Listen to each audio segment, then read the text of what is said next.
सास से बर्तन मँजवाने वाली बहू को सबक सिखाने के लिए पति ने ऐसी तरकीब निकाली जो पहले कभी नहीं सुनी। प्रदीप देर शाम को ऑफिस से लौटा तो रसोई घर में खटर-पटर की आवाज़ सुनाई दी। उसने झाँका तो देखा कि उसकी माँ बर्तन माँज रही थी। माँ की उम्र हो चली है और वो घुटनों के दर्द से भी परेशान रहती है। जनवरी का महीना, मौसम वैसे ही ठंडा होता था। वातावरण में धुंध थी। इतनी ठंड महसूस हो रही थी कि उसके कान सुन्न हो गए थे।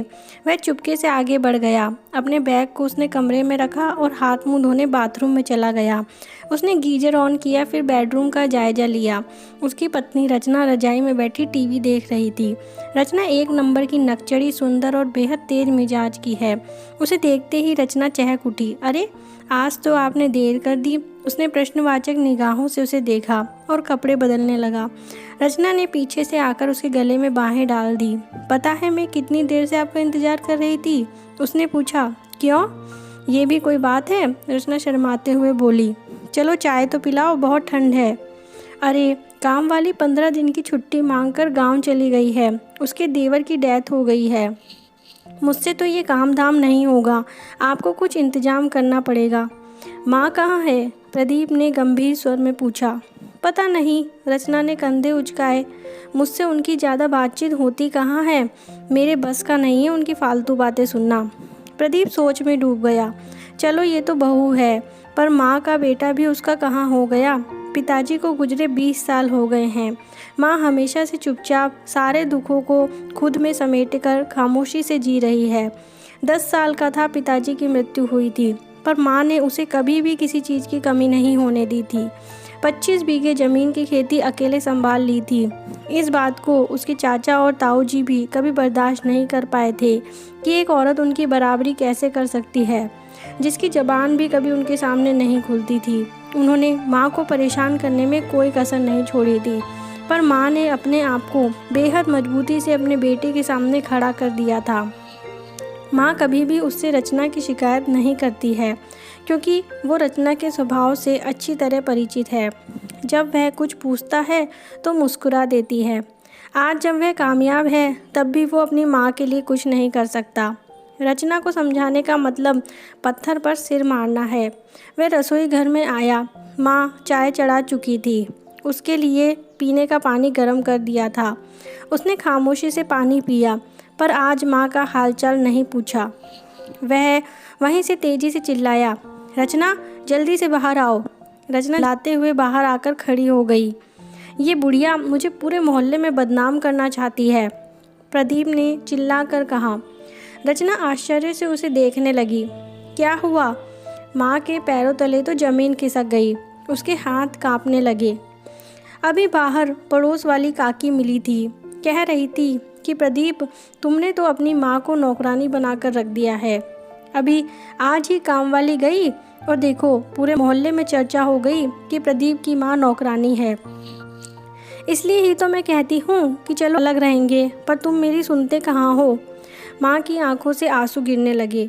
उसने कोई सफाई नहीं दी, चुपचाप भारी कदमों से अपने कमरे में चली गई। प्रदीप ने रचना को कहा, जाकर जल्दी से खाना बनाओ, इस बुढ़िया से कोई काम मत करवाना। रचना ने मन मारकर जैसे तैसे सब्जी रोटी बनाई। अपना और प्रदीप का खाना कमरे में ले आई। माँ को दिया तुमने खाना? बना कर रख दिया है, अपने आप ले लेगी।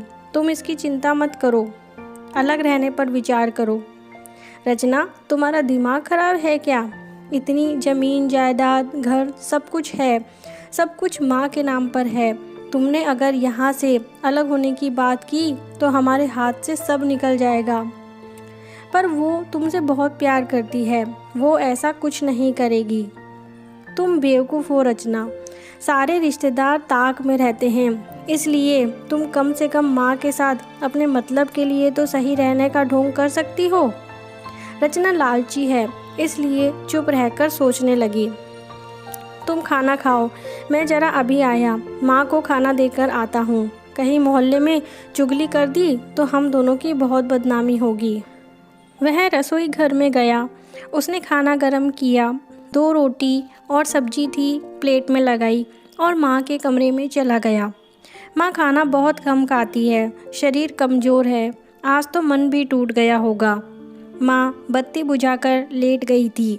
वो जानता था कि वो सोई नहीं है बल्कि रो रही है। आज उसे बहुत पीड़ा पहुंची है। उसने लाइट जलाई। माँ उठो, खाना खा लो। मुझे भूख नहीं है बेटा, तुम लोग खाओ, मैं सोऊंगी। उसने प्लेट रखी और माँ के पैरों में सिर रखकर फूट फूट कर रो पड़ा। माँ हड़बड़ा कर उठकर बैठ गई। क्या हुआ तुझे? मुझे माफ़ कर दो माँ, तुम्हें ठंड से बचाने का मेरे पास कोई और रास्ता नहीं था। तुम्हारा बेटा बहुत बुरा है। काश रचना माँ बेटे के रिश्ते को समझ सकती। शायद वो तब समझेगी जब वे खुद माँ बनेगी। माँ, मेरी मजबूरी तुम नहीं समझोगी तो कौन समझेगा। मैं नहीं चाहता कि इस उम्र में मेरी माँ को कोई अपशब्द कहे, पास पड़ोस में बदनाम करे। चलो उठो, खाना खाओ, नहीं तो मैं भी नहीं खाऊंगा। उसने झटपट से निवाला तोड़कर माँ के मुंह में डाल दिया। मेरा बुद्धू बेटा। माँ ने प्यार से उसके बालों पर हाथ फेरते हुए उसका माथा चूम लिया। वो सोच रहा था कि माँ का प्यार उसके साथ दुनिया की सबसे बड़ी दौलत है। हे ईश्वर, इसे मेरे ऊपर हमेशा बनाए रखना। माँ के पैर दबाते हुए सोच रहा था कि वह रचना को कहेगा कि अगर उसे ये रिश्ता बनाए रखना है तो माँ को उचित सम्मान देना होगा, क्योंकि वो खुद को अपनी माँ की मजबूरी कभी नहीं बनने देगा। दोस्तों, कहानी पसंद आए तो इसे लाइक करें और जितना हो सके शेयर ज़रूर करें।